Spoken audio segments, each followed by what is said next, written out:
Welcome back, brothers, to the 801st Star Wars Legion podcast, the podcast about all your Sith needs. But before we get into any detail, I'm just going to head and punch it. Hello there. You must unlearn Dark what you side have of the learned. Force is a pathway to many abilities. Red, red, Some green, or red, green, red. I know that You know what you'll do? Sorry about the mess. I'm Luke Skywalker. I'm here to rescue you. General Kenobi. Let's rearrange some architecture. Is it possible to learn this power? I thank you for your hospitality. Twice the pride, double the fall. Impressive. I'll show you the dark side.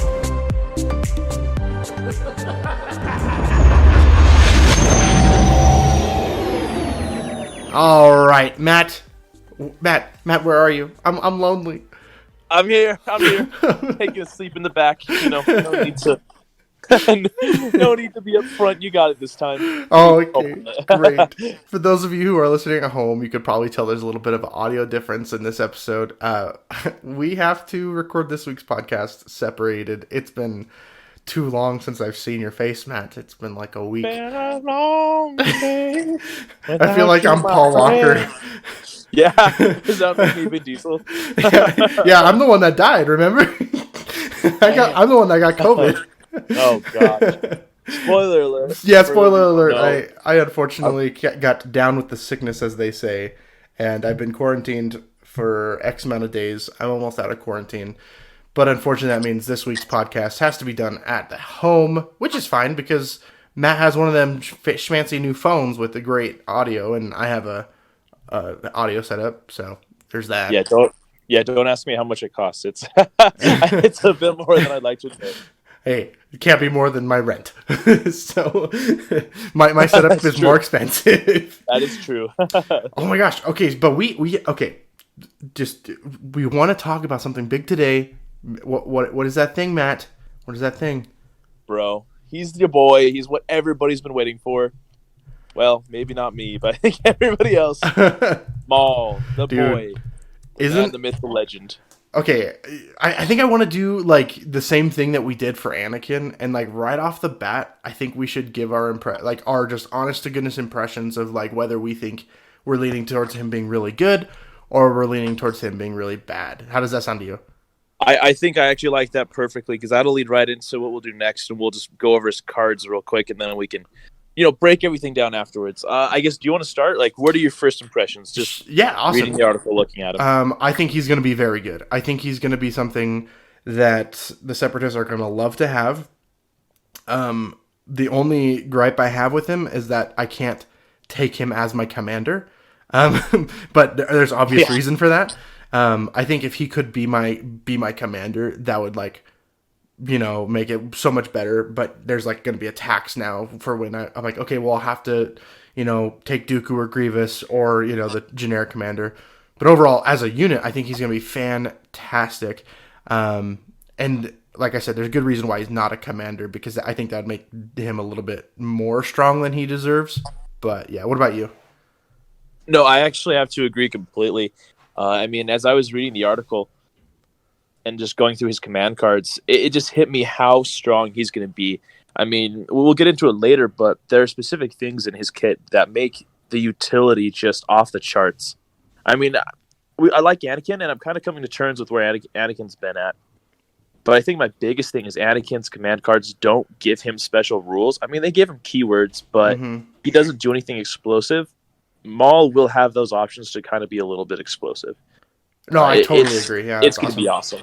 Yeah, and I mean, there's some nuance to that too, because I think, I can't remember if I said this last time, but I do think Anakin's going to be the best Vader in the game. And yeah, Vader is not known for bringing his incredible new rules. Yeah. Well, so I do wish Anakin had something kind of like Vader, so you could attack twice, or Vader's might or something. But that's beside the point. I guess we're here to talk about our other boy. Like, you mean like Maul can? Maul can do everything Anakin can, but better. No, no shade. He can do anything. You can do better. Let's just go by his card then. He has a very similar upgrades options as Anakin. He has 2 Force, 2 Training. Actually, the exact same, if I'm not mistaken. Same point cost, too. 6 Wounds, 3 Courage, 2 Speed. You know, standard Sith Force user stuff. But did you see those dice, Matt? The dice. Wow. I mean, if we look at his dice, 4 reds, 4 whites. That's pretty crazy. I mean, obviously with white dice, it even says in the article, like, they're not the most consistent, but The option is I there. bet you're probably looking at 4 or 5 hits at least a turn. Mm-hmm. And if you get lucky, you'll have some turns where you just roll all hits, all crits or something, and you'll get 8 hits. That's just wow. I mean, odds statistic-wise, you're the numbers guy, but isn't 4 whites equal to 1 red? Or is it 3 whites to 1 red as far as hit results? It's like a white and a black. Oh, okay. Technically, like on a white and a black, you should be getting the statistics to get there. Oh, okay. So with 4 whites, you kind of end up getting to that point where you're like almost another red. You're kind of like a black plus. So you should be getting your 5 hits. And I think that's kind of why they did that. But we can get into this later. With the fact that he's got that trading slot, you can take tenacity and you could bump that up to 5 reds, 4 whites. So yeah, his threshold gets even. Oh yeah, his threshold gets to be even bigger. But before we do that, just moving on to the rest of his keywords. Maul has Jump 1, he has Deflect, Immune Pierce, and then his Lightsaber Mastery, Juyo Mastery, which reads: while you are wounded, you can perform 1 additional action during your activation. Limit to move actions. So just kind of the same thing as everybody else. He doesn't break any special rules here by getting additional types of actions. You still can't attack twice. Your movements are still limited to 2, so you can't go too crazy. Mm-hmm. But my gosh, this I think is the thing that makes him so amazing in my mind. Mm-hmm. Like it's so good. Absolutely. I think the options are insane there. We were talking about over Discord with all the local and, hey, not so local anymore. Shout out to everyone that's in the Discord now that's not even local. Shout out to Diffs. Yeah, for real though. A lot. He's awesome, man. But yeah, there's a lot of options there. Like someone threw out the idea of a move, then force push, and then attack, or move, standby, force push, or just crazy things where it's like anyone in a range 2 is effectively fair game to you, and that's pretty great. Yeah. And I like the idea of tenacity on him too, because if you do tenacity doesn't pair with saber throw, but saber throw taking half the dice and you get those 4 red dice, that's absolutely insane. I don't think anyone can top that. I think the only person that has a range 2 4 red dice is Tauntauns, if they're a full unit. Oh yeah. You've got both of them alive. Yeah. And that's crazy. I guess I'm beating a dead horse here too, because I feel like every time we talk about Anakin or Maul, it's like they're Tauntauns but a Jedi, because you'll move and you'll saber throw and then you'll move back. I don't know. It's just something that I think would be a really cool idea. Oh yeah, and something we forgot to mention as well is that his lightsaber has impact to Pierce too, which isn't as great of a Pierce value as Anakin, but I mean, let's be real. Yeah, the dice are better. I think the dice are better here. They're super good. I mean, they're probably not as consistent as Anakin for that extra hit, but dude, there's ways to get around that. I mean, absolutely. If you take that tenacity, it's just as good. Let's be real, it's even way better. And it's interesting to see the way he and Anakin mimic each other in a lot of ways, because FFG did do a good job of making some very powerful characters for the cost. I mean, if you look at the 160 point cost, you're starting to think like Commander Luke, right? Mm-hmm. But he does so much more than Commander Luke. But Commander Luke has a limited edition now. Oh gosh, don't even get me started in that. I had a couple people come in today looking for that, and it's dude, that's a whole other bag of worms. Yeah, there. That's not something I suspect a lot of people are just going to be able to go in and buy. And I think that's what people are used to, is oh yeah, I can go in and buy this, and that's definitely going to be tournament prize support or a giveaway of some kind for Black Friday. Just something like that. So something Right. to give to the community. We're not going to sell it. So, what were you saying? Oh yeah. Well, I was thinking like even like a lottery system or something.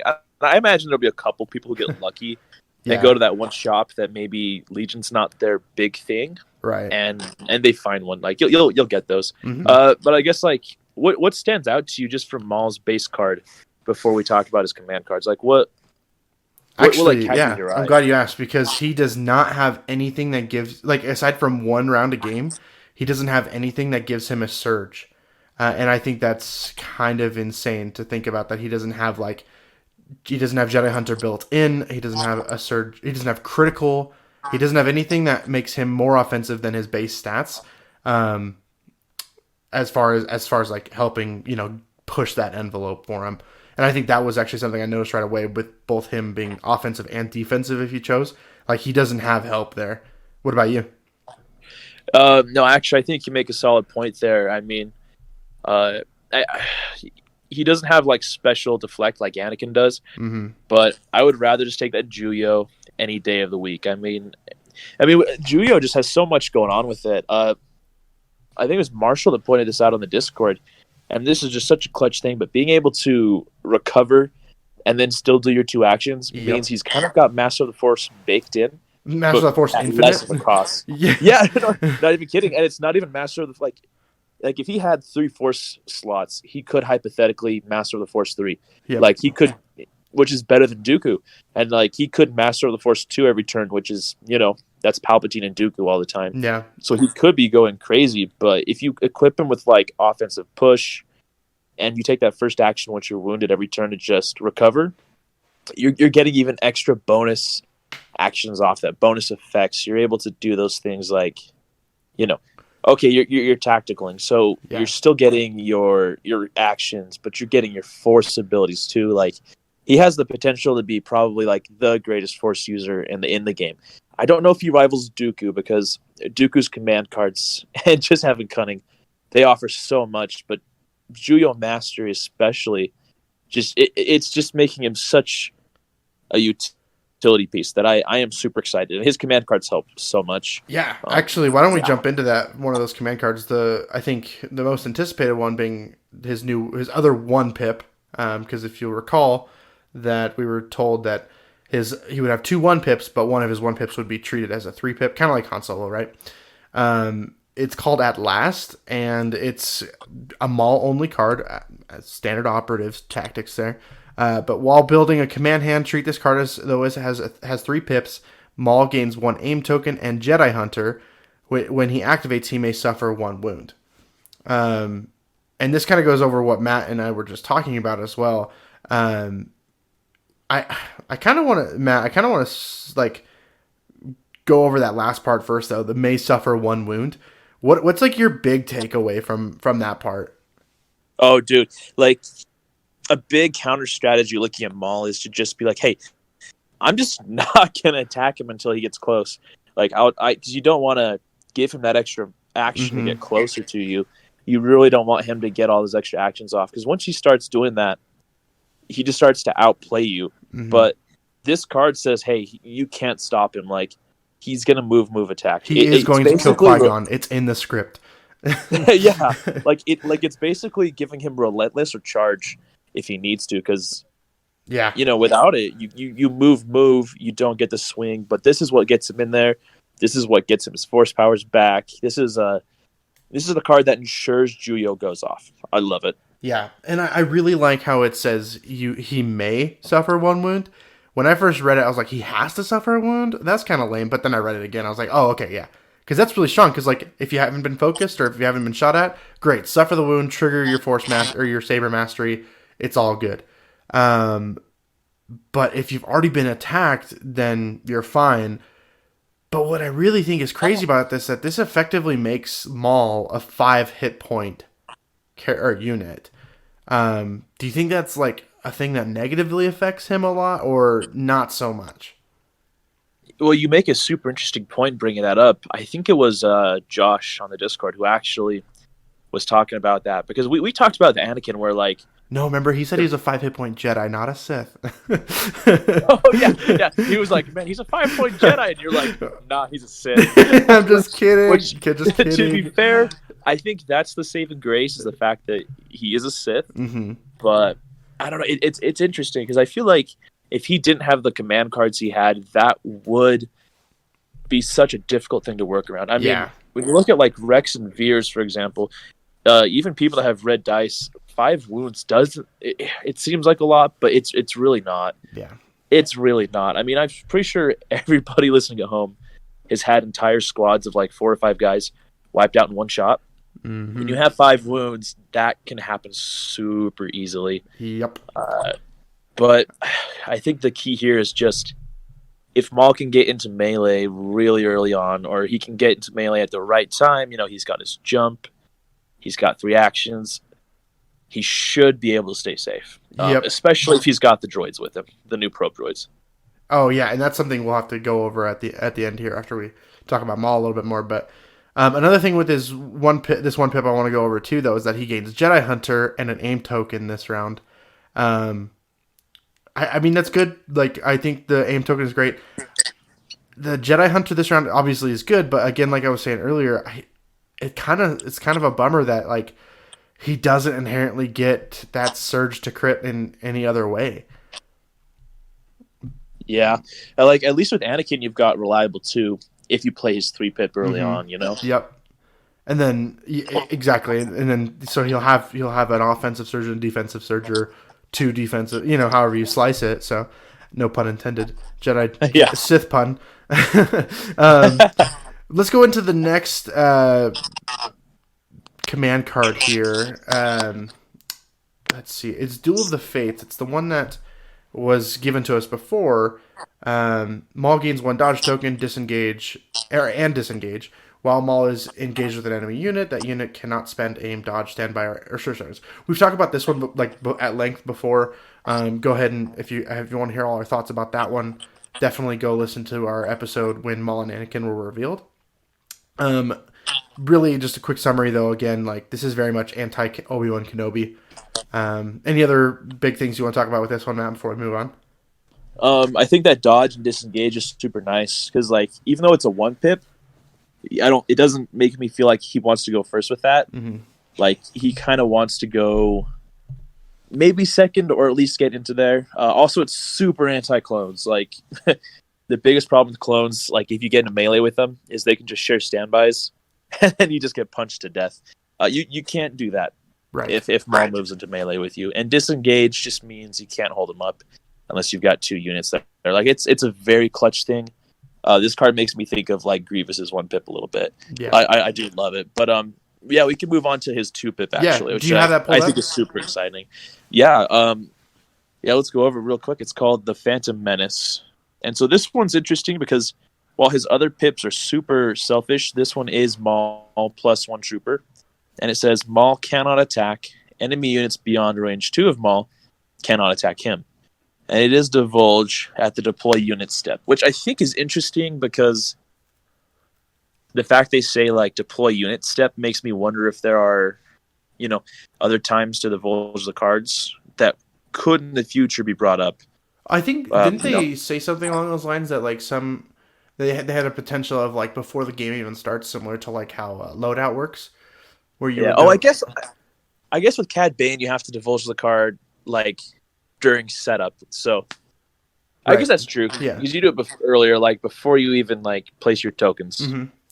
And so this is definitely. I don't think we'll ever see a divulge step that's like divulge this. Well, I mean, who am I to say? I was gonna say that maybe we won't see a divulge mid-game thing, but who am I to say? Maybe it'll come to a point where it's like I'm gonna lock in my next round's command card too right now. Like I reveal this one divulge next rounds as well. Like that'd be a Thrawn thing to do, actually.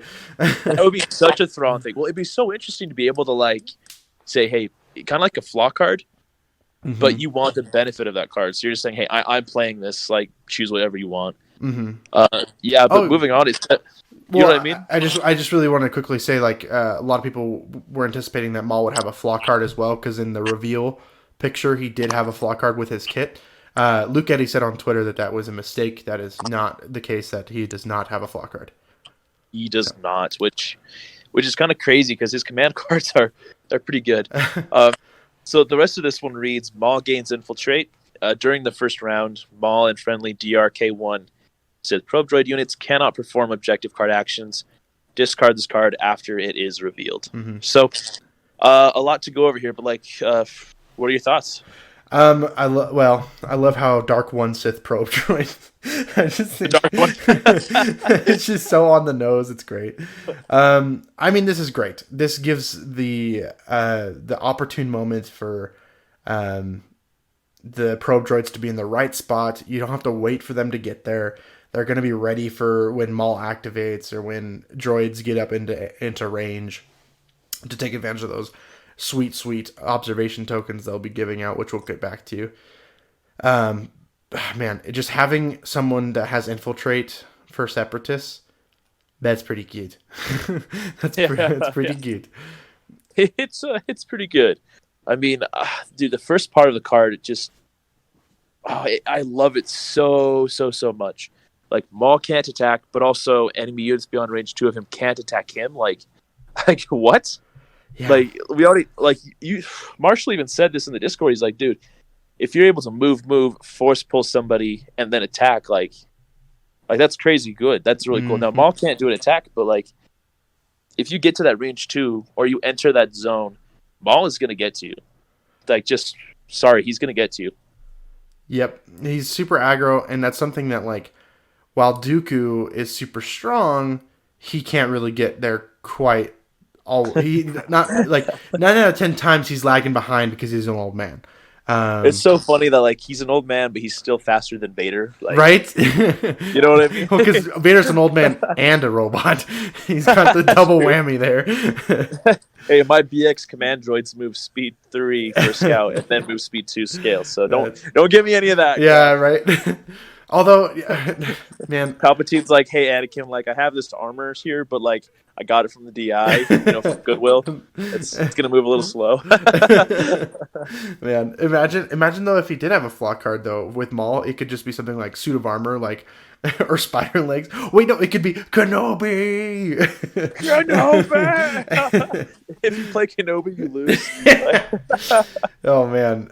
Well, as far as upgrade cards go with Maul 2, there's nothing really new that we didn't see with Anakin. I feel like that was the big reveal.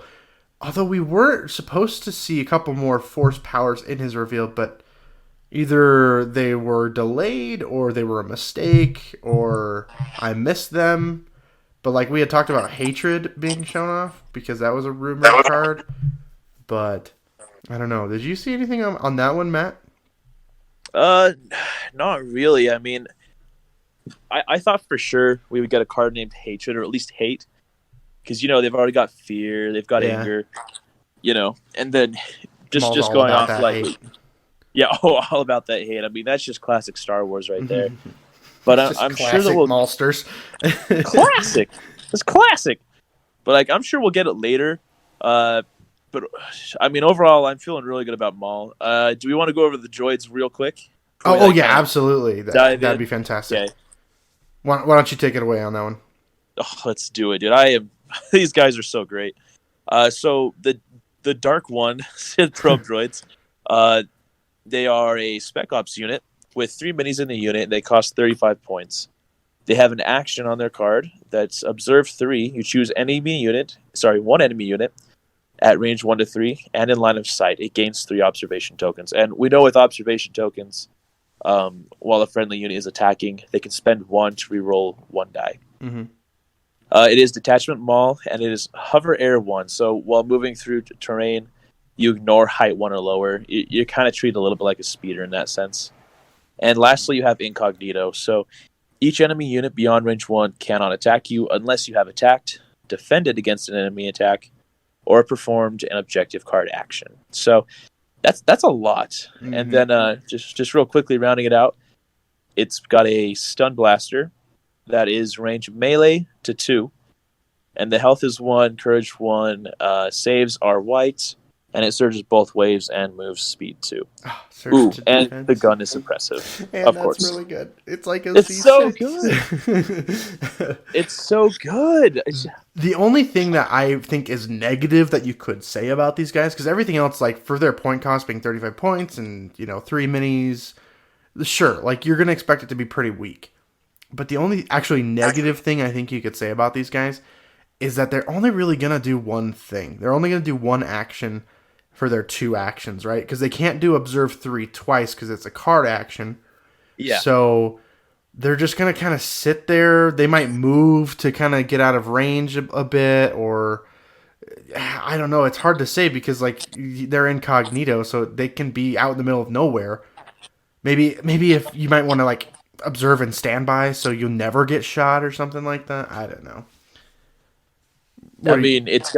I've thought about that too, because like, let's say you infiltrate Maul, then you can, set them up as a detachment away from Maul, and then they kind of just like block and can play defense for him. Mm-hmm. Where like if people are moving up towards him, they can suppress those people, they can shock them, they can observe them, they can tie them up in melee if need be. Like there's just so much utility going on here, and the fact that they like R2D2, he moves at speed 1, so that's a little bit of a hindrance for him. Dude, these guys are speed 2, and they can interact with objectives the same way R2D2 can. They don't have secret mission, but like they if may you as really well. need, they really may as well. I mean, it's one of those things where like if you need to cap an objective, like let's say you're heading into turns 4, 5, and 6, these are a great unit to just why don't you move over and get them into range of your intercept point or a key position where you literally can't touch them until the end. Riddle me this: is bombing run? Does that require a card action to get an objective card action to acquire the bomb on bombing run, or do you start the game with it? That's a good question because like I might want to look that up later because my train of thought here is that they'd be excellent candidates for bombing run because they just can't get shot at.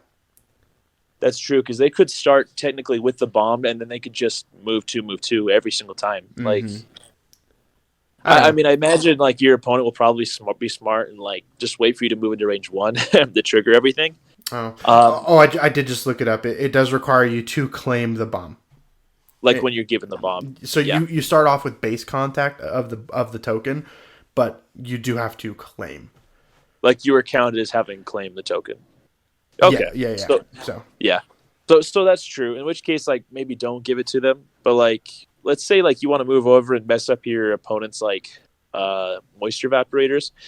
Ooh, dude, they can't do anything about that until it's too late. Mm-hmm. Kind of go for that side punch there. Like, oh, you missed me. You got me, but it's a 35-point unit. Good job. Oh, it's like the Geico guy with the dollar bill. He's like, oh, you gotta try harder. Well, and it's also crazy. I didn't think we'd see droid troopers that are cheaper than B1s. That's it's. What kills me is that they're cheaper than B1s, but they also are so much better than B1s. Like, you know what I mean? Yeah. They surge both ways. They have an attack that's better. They throw the same dice as B1s. So yeah. Oh, and that's something I want to ask you as our regional droid player. When do you think is the time you'll use to objective hunt? When is the time do you think you'll use to attack with these guys?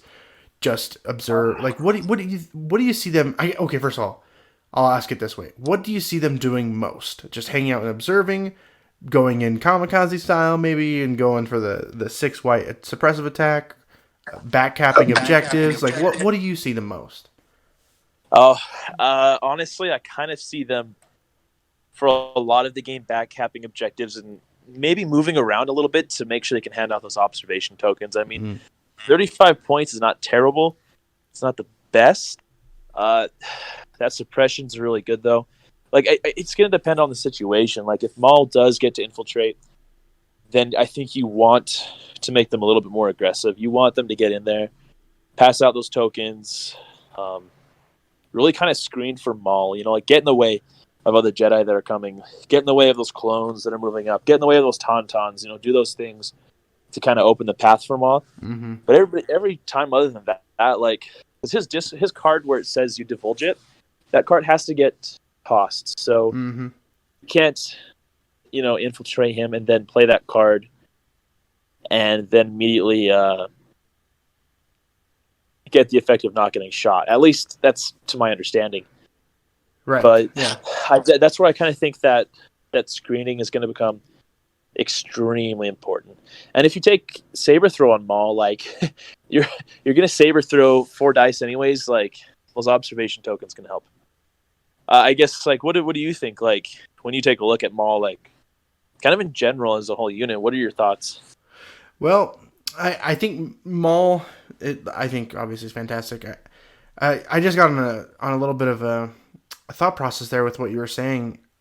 A question I want to ask is like, do you think that these could actually kind of, like the probe droids, do you think they can kind of mess up what the droids do if you're not careful?